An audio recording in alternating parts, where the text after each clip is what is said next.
The Eastman Gang was the last of New York's street gangs which dominated the city's underworld during the late 1890s until the early 1910s.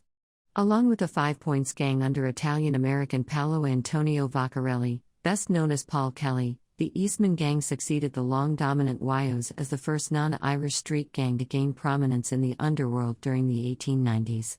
Its rise marked the beginning of a 40 to 50-year period of strong Jewish American influence within organized crime in New York City.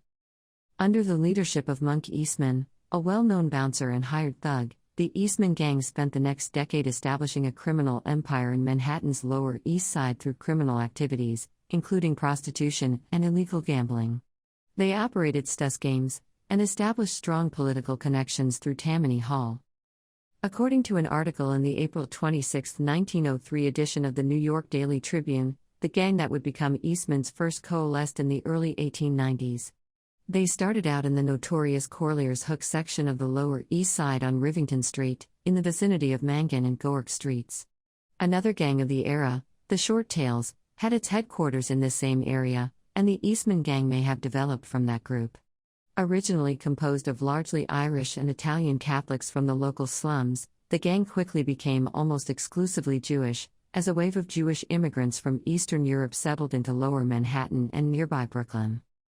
After Monk Eastman was arrested in 1904 for a street mugging, the gang threatened to disintegrate among warring factions, each trying to assert control. By the end of the year, the gang was split between former Eastman lieutenants Max Zwerbach and Richie Fitzpatrick. Threatened by civil war during their war with the Five Pointers, Zwerbach and Fitzpatrick agreed to meet for a truce in late 1904. However, possibly while attending a peace conference, Fitzpatrick was found shot to death at a local neighborhood saloon near Sheriff Christie Street on November 1, 1904. With the elimination of the remaining members of the Fitzpatrick faction by Zwerbach, Lieutenant back Cyclone Louis Lewis several weeks later, Kid Twist Zwerbach took leadership of the Eastmans. He continued his war against the Five Points Gang on and off during his 4-year reign. Paul Kelly arranged the murders of Zwerbach and Lewis, using an altercation with underling Louis the Lump Pyagi to set them up for an ambush on May 14, 1908. In 1907, the professional strikebreaker Pearl Berghoff brought in the Eastman Gang to ride herd over scabs brought in to break a longshoreman's strike. Following the murders of Zwerbach and Lewis, Big Jack Zelig took over what remained of the Eastmans. He divided the gang into 3 separate factions, with the other 2 operating as satellite gangs under saloon keepers Jack Sirocco and Chick Tricker.